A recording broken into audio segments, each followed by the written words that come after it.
Défendez les droits de quelqu'un aujourd'hui.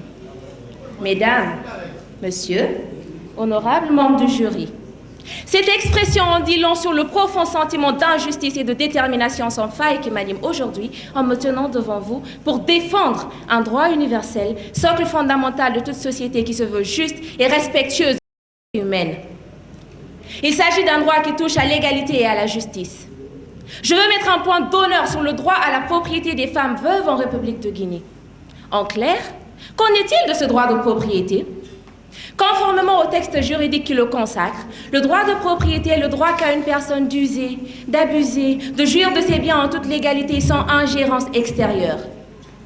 Ce droit est garanti par plusieurs textes juridiques, notamment la Charte de la transition, notre boussole actuelle qui réaffirme l'importance de l'égalité, de la justice sociale et du respect des lois en tant que pilier pour bâtir une Guinée nouvelle où nul ne serait victime d'injustice sous le poids des coutumes. Le pacte international relatif aux droits civils et politiques et le pacte international relatif aux droits économiques, sociaux et culturels, ratifié par la Guinée, imposent à l'État l'obligation de protéger les droits fondamentaux de chaque citoyen sans discrimination, notamment à l'égard des femmes.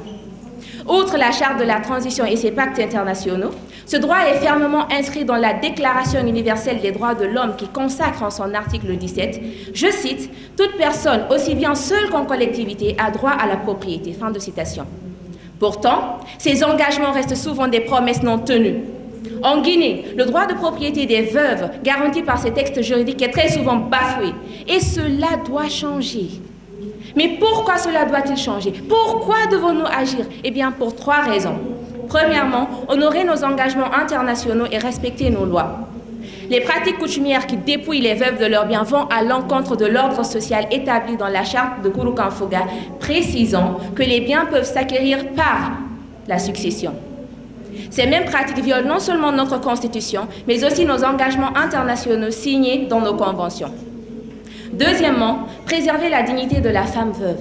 Priver une veuve de ses biens, c'est de la réduire à l'indignité. Or, l'État exige que la justice protège chaque veuve contre l'injustice. Troisièmement, assurer une stabilité familiale et le développement économique. Lorsqu'une veuve est dépossédée de ses biens, ce sont ses enfants qui paient le prix de cette injustice. C'est leur droit à la santé, à l'éducation et au bien-être qui sont sacrifiés. Ces mêmes enfants, déjà victimes de la perte d'un parent. En outre, en privant une veuve de ses biens, c'est l'économie nationale qui en pâtit. Car les femmes sont les piliers essentiels du développement économique de notre nation. Mais comme tout problème, il y a une solution. Et pour lutter contre cette injustice, il faut premièrement renforcer l'application des lois en protégeant les veuves contre les abus et en traduisant en justice ceux qui bafouent ces lois. Deuxièmement, les politiques publiques cohérentes doivent être mises en place pour combler le fossé entre les textes et la réalité, notamment à travers des campagnes de sensibilisation. Troisièmement, la mise en place de mécanismes spécifiques comme des services juridiques pour permettre à la femme veuve de se défendre rapidement, surtout en cas de spoliation. Et s'il y en a encore qui doutent ou qui se disent que cela est impossible, eh bien, je les invite à prendre exemple sur des nations comme le Rwanda, qui démontrent que protéger le droit des femmes veuves est très possible et bénéfique pour une société. Ce pays a adopté des lois strictes, mené des campagnes de sensibilisation et mis en place des politiques de défense spécifiques. Pour finir, mesdames et messieurs, défendre le droit à la propriété des femmes veuves, au-delà d'être un impératif juridique, est une obligation morale. Refuser de défendre son droit à la propriété, c'est renoncer à toutes nos valeurs. C'est renoncer à une stabilité familiale, c'est renoncer à une société paisible, c'est renoncer à soi-même.